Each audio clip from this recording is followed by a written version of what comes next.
President Barrow hosted a meeting with Alkalolo and chiefs at State House, a move criticized as an attempt to politicize institutions supposed to be neutral under the Constitution. Halifa Sallah did not specifically mention that meeting, but speaking during last week's adjournment debate at the National Assembly, the veteran Serekunda lawmaker said attempts are now being made to restore the same politics which he says runs contrary to the creation of a level ground for multi-party politics in the Gambia. Halifa argued that chiefs and Alkalolo have defined responsibilities vested on them by the Constitution, which obliges them to be independent and impartial at all times.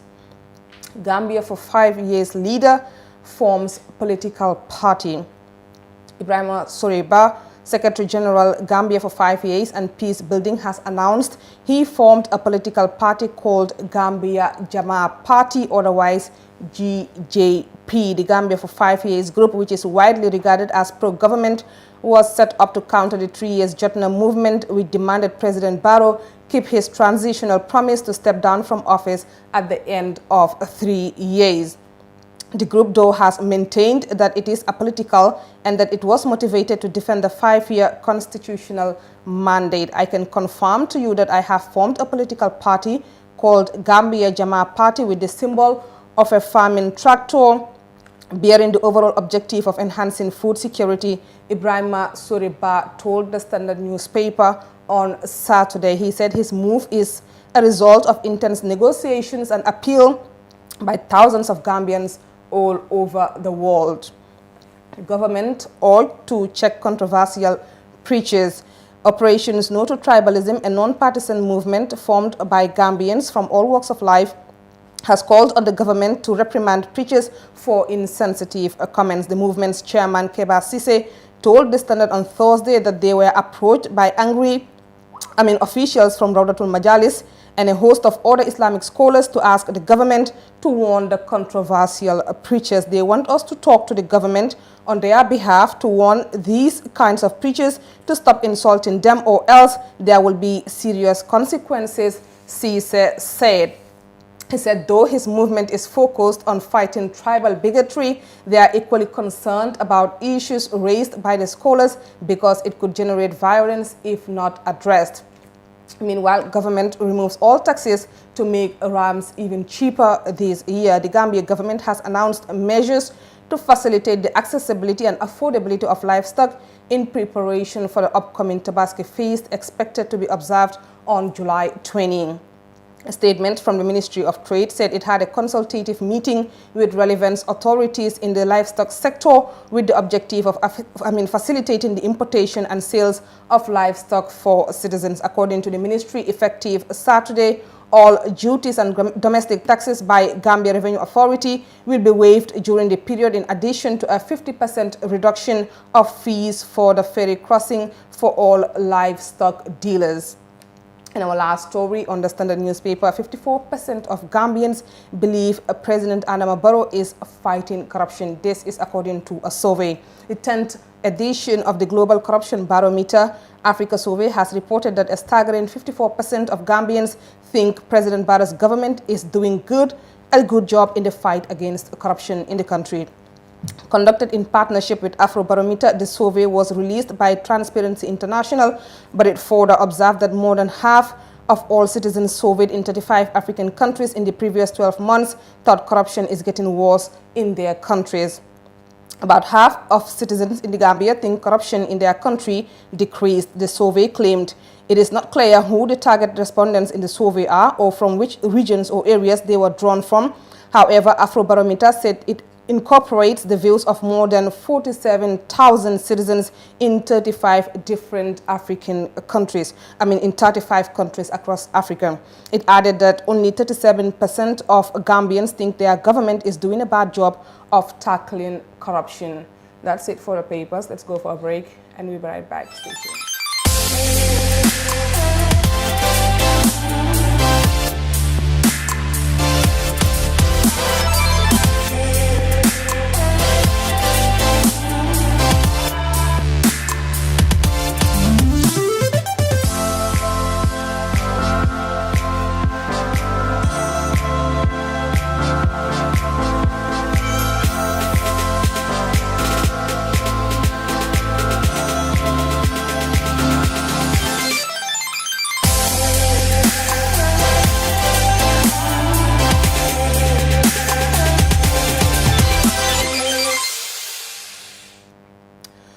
welcome back. The construction of the Basse Bridge is set to be complete in August this year. Our Fatou Kamara traveled to the region to see how work is faring and the reaction of the residents. Referred to as the treasure of URR by residents of the area, the Basse Bridge, once completed, will ease the movement of goods and people between the northern and southern parts of the country. It is expected to be completed in August and the people can't wait. Me personally, I prefer the bridge, Like to your question, if you are crossing, you pay $10, a passing. Yeah, that is for one person is $10. Okay, but if you check like the complications surrounding the waste time and the risk, so the bridge is more preferable. So right now, the only thing that we are concerned about, let it be done quickly. Yeah, let it be done quickly, let the bridge be open so that it can be started using. People are using this, but if we get access to the bridge, that is what we prefer more than this one. Because if you check the risk involved, the risk involved in the waste time, so the bridge is more preferable and then it's more safe. So what we maintain to la water, wale mu meye sibo nyi sibo ya mira anata sotondi wale President Baroti. Mba kontona, mba tentula, mba nimbara la baki. Comme ka korosijan ndele ka korosijan nak ndebora banile. Bari birijo la kuwa wa ambele kontan tu wa gambia ndel kella yu ara wa ambe kontan len che wata fana comme malo be dan da mena because ni feri wa doli ka kana sudo e ka close bari sa ni nyimbe je sudo tembo tembe ni na de sitegeno o kam mambe mansa kunda tentula borje do me ngana tembe tentula mbe jagila. A man we came across travels to and from areas surrounding Basse over 10 times every month. A bridge should have been constructed ages ago. This is a dream come true, he said. Tambijang nsafono fankaro kono kamen tambijaga siasi nyatandi because the all family members they are the other side. Gambia be manya na tambila bala nin crossing sifa labi because dunia tambita walal.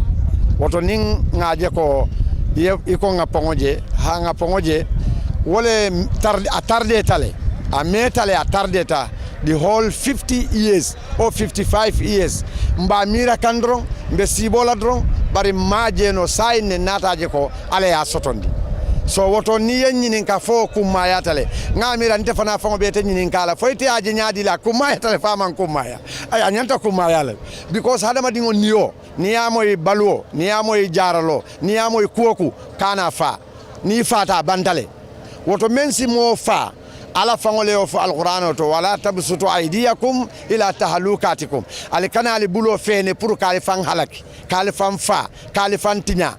Another man who is a new resident in the area described it as scary, but continued he is happy with the government's decision to build a bridge. Internata janga nyin jabe jirinte nyamen kommente mandale nyin sifala en kijo farale because biringa nyin jiwe mol june ka jina ndamen to tay ani ka dunda nga mol ni masimal je kabonanji ante dewle bake so kan kijo fara bake kan to dewre so nim men nata nyin sifata kaloje pour que mol bondi o sifal kono o ki jafara sifal kono o tariya sifal kono so bew mari nyol talam betentu la bake wala man secondary fon sa tentu nga jeyi because ne moy do ku kendo ke e nyen na men kele wala mu ya tentu ya jeyi pour ala do ku kendo nyin kamal because mol be bataji men kona be wala bondi ko to jeyi.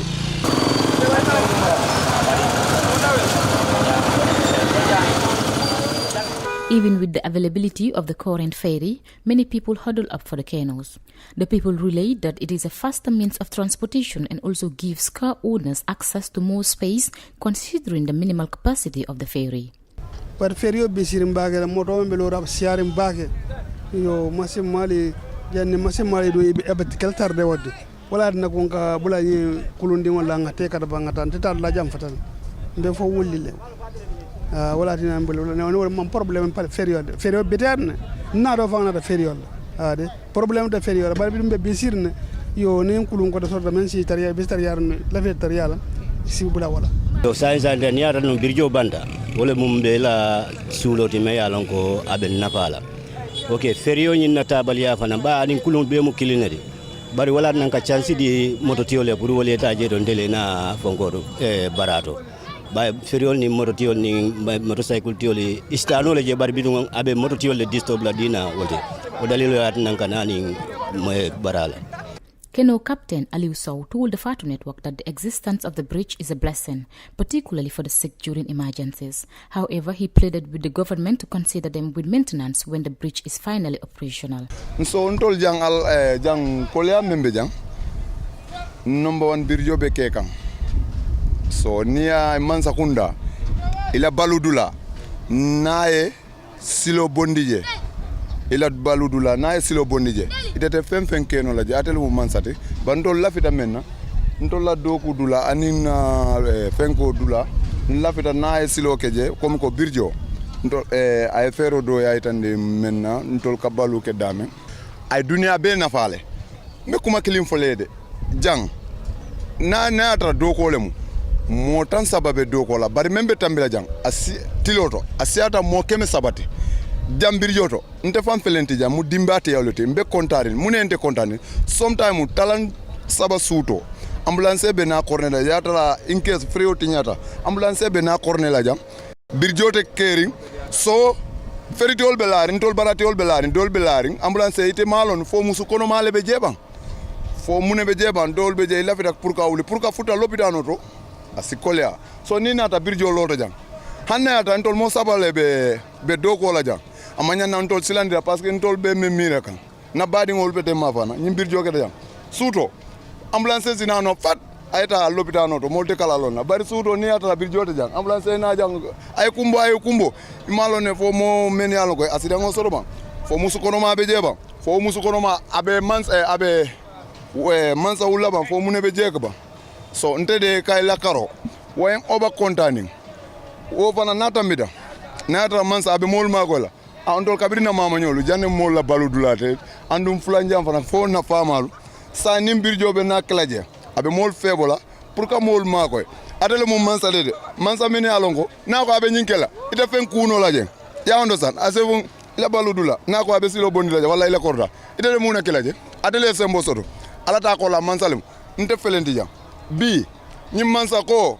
momo yemeno yeta obude ntete dogola sembe dogola mbeta mindi ata nyembe mbakela wala nyam comme ko libya be nyame bir joni ntete ay contande bage mbe mansa danikan ye mol mako abe mako ro kala bondila dawda ye mol mako. The people of Basse have long yearned for a project of this nature. They see the bridge as one of the greatest projects ever brought to their region. Fatou Kamara reporting for the Fatu Network News Review.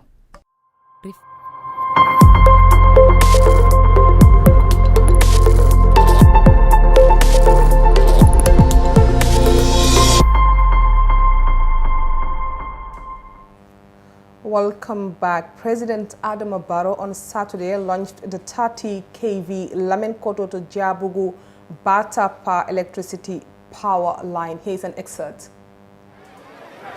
Access to energy is without doubt of a critical importance to our country.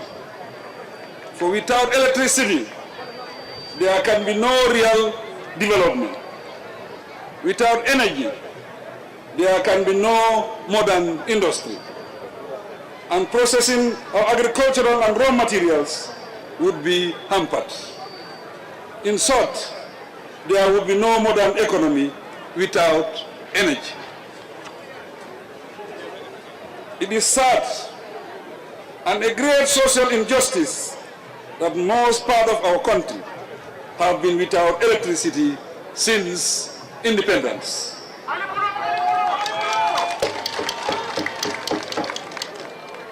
Thus denying them an essential aspect of a comfortable life.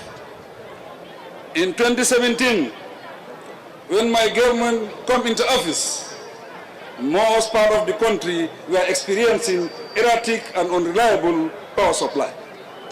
By 2018, however, we managed to stabilize the situation.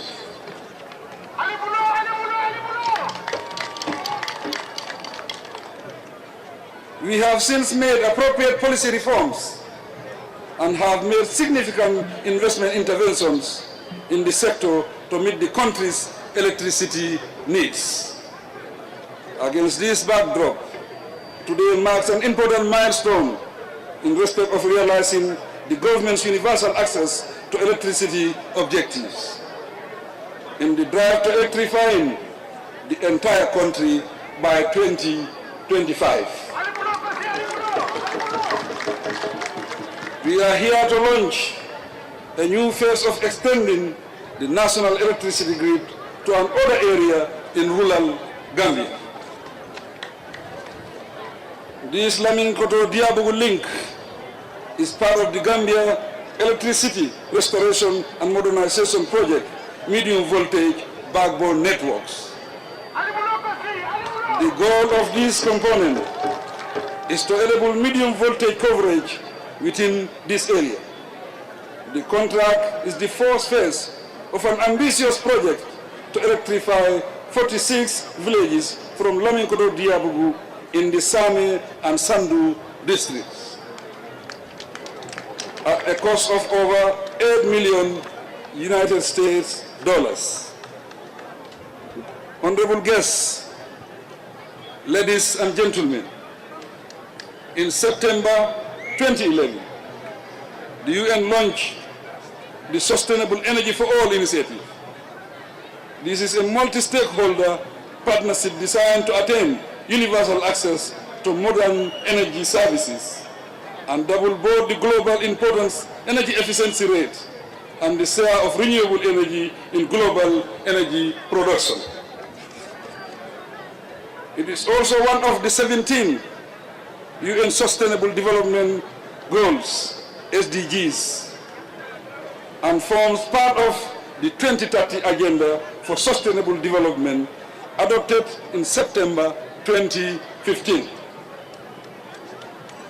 Even in the absence of these global initiatives and targets, my government recognizes that energy is a crucial factor for sustainable development and poverty alleviation, as well as for addressing key global development challenges confronting us. I am happy to state that, therefore, that the Gambia is on course to achieving universal access to electricity by 2025. In fact, we will do so 5 years earlier than the international target. This will be a huge achievement, and it illustrates my government's performance in the energy sector. TAF Africa Global presents the new Tulip Gardens. TAF Tulip Gardens is set to comprise service plots in sizes ranging from 220 to 570 meters square. Deposit as low as $83,600 is only an 18-month interest-free payment plan with only 20% deposit on the service plots. Please contact 376-2333 or 776-2333. Meanwhile, President Barrow fires back at critics who say he sleeps on the job.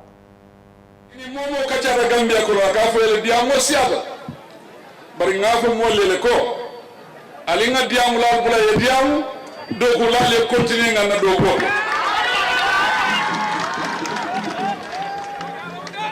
dogo wole kumaya dogo wole Gambia sambara nyaado dogo wole balla balo sonenga dogo wole foire ya bayla nyin banko kan odo diamu la le diamu ngana ko jowa dogo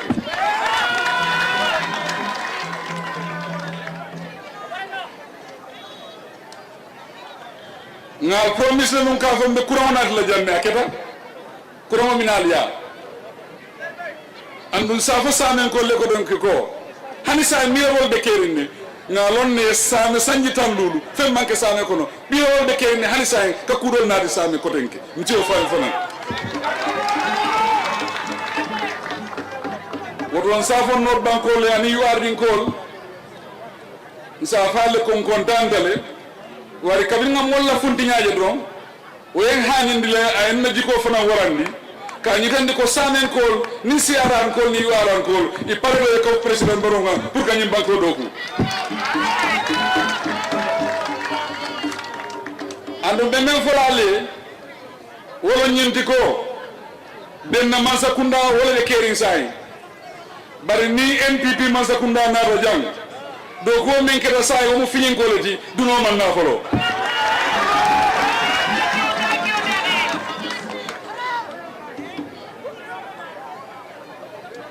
na sefo diamu do ala kirta men na wodro no wala be kela anum de jikina nyina ko ala en tombo kandi gambian kolla woto gambian ko ndenyi lahi do talale nde do ko kelali do ko me alon ko ni wulta president yala sanji kene nyaato yada ko mo be foka nyim banko kanjang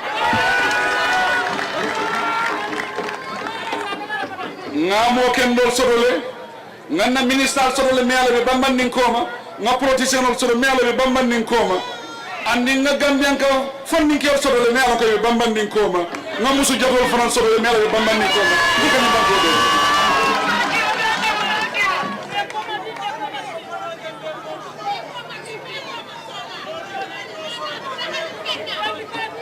President Barrow dronte do ko kenola na minister dronte do ko nyin kenola député dam mante do ko kenola fondel gandam kol bele kafu ngake bakilin fakilin dinga nyim banko do kuno bari soso de keri nyim banko kan ye president Barrow ko nyaawo nya bari kafa man do ko ke ala masakunda man do ko ke esa lon ka fo nafigi ala woti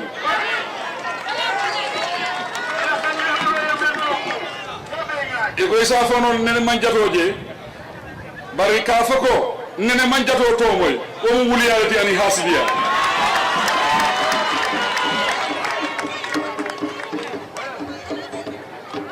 woto sanen kol sandun kol anin fuladun kol la ranin nako on the 4th of December ikan toni ne nyim bankon kanjang ika le president o so me ala buka hayi ale president o so me ala ga buka diam ale president o so me ala ga man karang ale president o so me ala ga casino le bari on the 4th of December wonu ndekuni na nyimba ko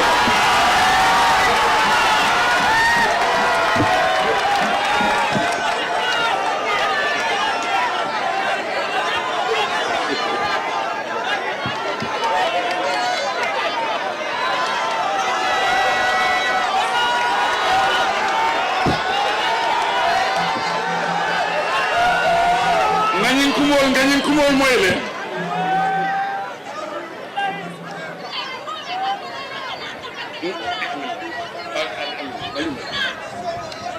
alila moy ngagnin kumol be moyle bari nyin kumol be munafiki ya kumol le ya lay ko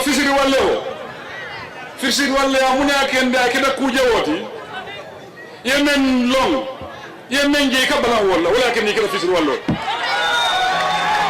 bari man ni ka moy lal ko fisir wallo bu ke daha fona sinoda wala fata wona weda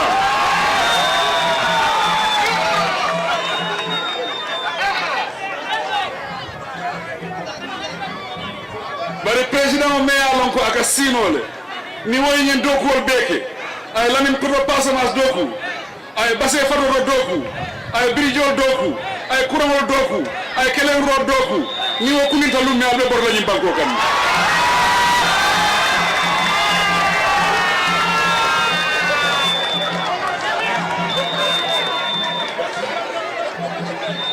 ndeku mo jam fandila ko so kutale bari 2016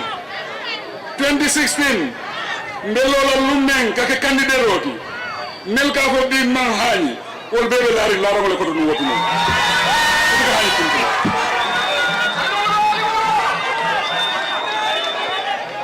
bari salon ko murome samo kanate ni ko muro de sisa kanate la sala wuli ala woti hasibi alam allimba ko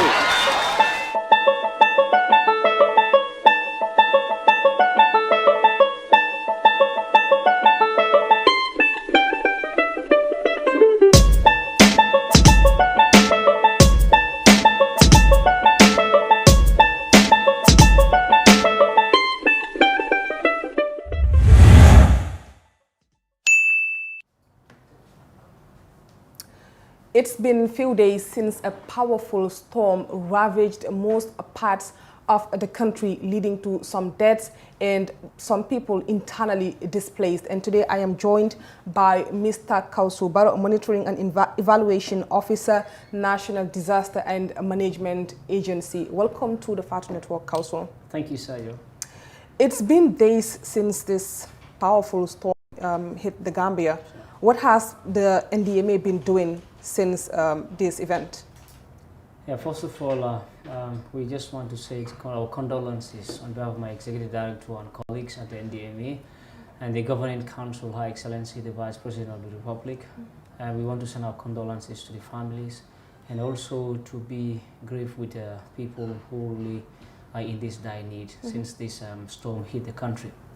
This is the first of its kind to many people, and indeed, scientifically, it is proven that we never experienced such for decades. A spin speed of 85 kilometers per hour, indeed, will obviously lead to major disasters. Since this incidents happened, we were on our toes 24 hours. First of all, what we do the rapid assessment. We do this thing with the stakeholders within our respective region, because the NDMA, by virtue of our establishment, we are operating in a decentralized system. So in each of the regions, we have a regional disaster coordinator or municipal disaster coordinator, let's say in KM here, that will be actually launch a rapid assessment, which we use with technology to be able to assess the extent of damage, the people affected, so that we can make an informed decision within a short period of time. Right. And based on your assessment that you've done out there, which region do you think is most hit by this windstorm? Currently, looking at the outlook, not only on the database, because we have a database that will determine the number of data that is forthcoming, but in the real sense, North Bank is the hardest hit region. Looking at even the number of deaths, North Bank has recorded 9 deaths. So that will tell you naturally they are the most hardest hit region of that on Wednesday night storm. Something interesting you just mentioned is that the Gambia has never experienced anything of this sort for decades. Yeah. What do you think could be the cause of this? Climate change? What do you think? Yeah, obviously it's natural. So what we do scientifically, we are attributing to climate change, and that is the reality, because windstorm happen, frequently. But it needs to have some certain things around, like say for our forest cover. We don't have forest cover, and that's why this was so severe.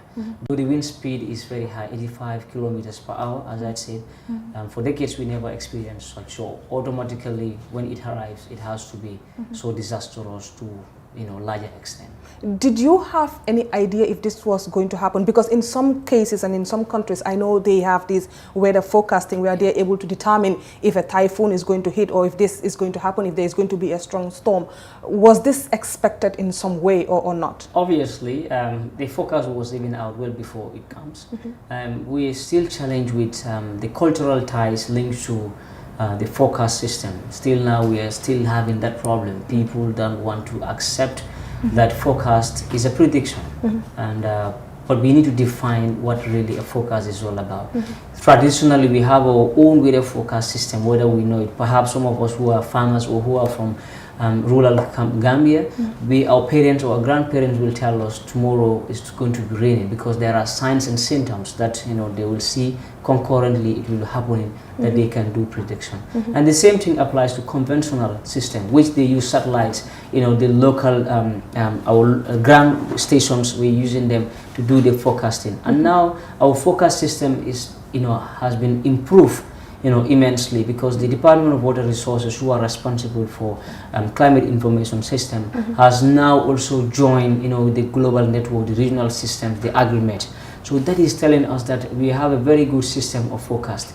And people, this information was sent, but we are also challenged with information sharing to the general public. But almost all the community radios, Radio Gambia, they always issue this weather forecast bulletins. But very few will listen to this forecast. So if we have a good, forecasting system, even if people do not listen, don't you think the National Disaster Management Agency have a role to say, okay, this is going to happen, so we are going to evacuate people, or this is the step that we are going to take, or do we have to wait for things to happen first? Yeah, I think that's a very good question, and I think this is a lessons learned for us in the near future.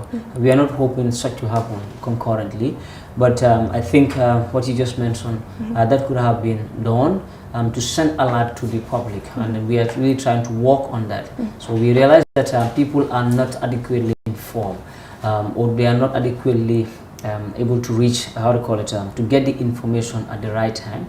That has led to some of the deaths, because if people are informed timely, that will avert or reduce even injuries that we experience. So there are a lot of challenges to dissemination of this weather information, and the government is really trying, and we have advanced a lot in this. We hope by next year, because it's a process, we don't expect really of that magnitude, but we knew a storm will come, like a heavy storm, but to this wind speed, it was never expected. Yeah. What are your biggest challenges as an agency? Any institution, one of the biggest challenges is financial resources. Disaster management requires a lot of funding. So even, let's say, assuming right now the response cost that we need to do for life-saving response is more than $134 million is from our, just right now before coming to the studio, that's what we are doing, the projected calculation. And this is based on the data that we receive from the ground. So that shows you disaster are very expensive.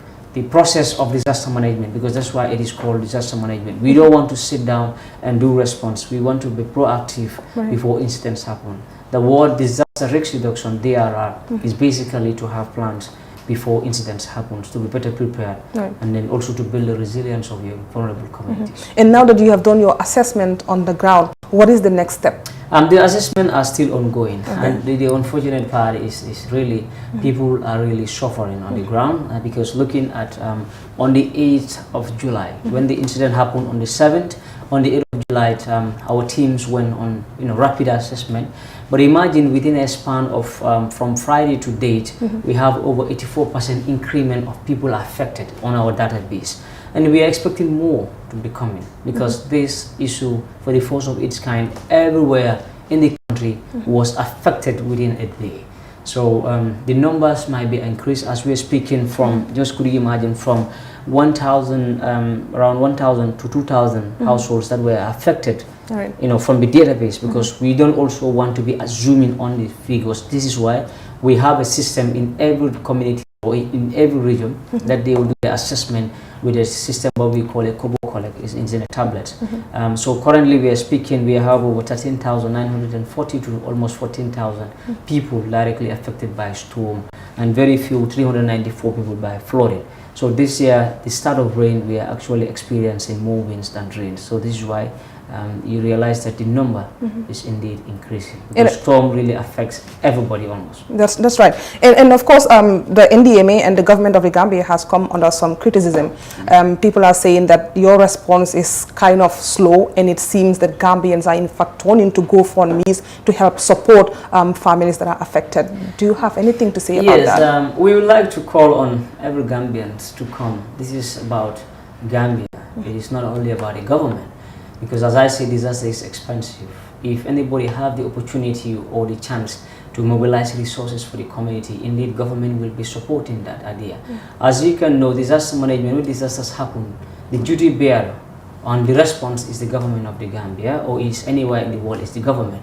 But government is working with stakeholders. And despite with that, we work with a lot of NGOs like the Red Cross Society, the UN systems, WFP, FAO, UNICEF, UNDP, UNFPA. We're working with all these people to do a rapid response to the vulnerable people. Remember, the government at a certain point, government is also crippling financially, to be having a ready-made fund. But what we do is we have a national disaster management fund that the government has sent some money, and this is what we are currently working to adequately send this response. Also, we want to general public to understand. When disasters happen, you don't just wake up and do a response. This is a process. We don't know who have disasters. Anybody can claim that I have disasters because you're going to assume that there's going to be some support, life-saving support given to the public. And everybody need that support. So we need to have evidence. And that evidence, that's what we call a rapid assessment. A rapid assessment is done the very day the incidents happen or the following day. Within 72 hours, we should respond. But we are also constrained to have that funds available to do the 72 hours response. Now what we're doing, we're consulting with these populations. We also have a plan that the government already, has already given out words to do a rapid response to the victims, and this process is ongoing. We don't conclude, the number of beneficiaries who are also going to have. But we're working also with the partners to mobilize more funding, as I said, the development partners to actually reach out to the general public who are in dire need. And also, in everything, in every disasters, there are scale of prevalence in terms of response, because looking at our 5 fingers, that shows you that naturally we are not all equal. So disasters also differ, and disaster is all about prioritizations. So it's based on that data that we receive, we can prioritize who actually is in need of that support. Thank you very much, Mr. Kausu Barrow, for coming through the Fatu Network. Thank you very much. That was Mr. Kausu Barrow, Monitoring and Evaluation Officer, NDMA.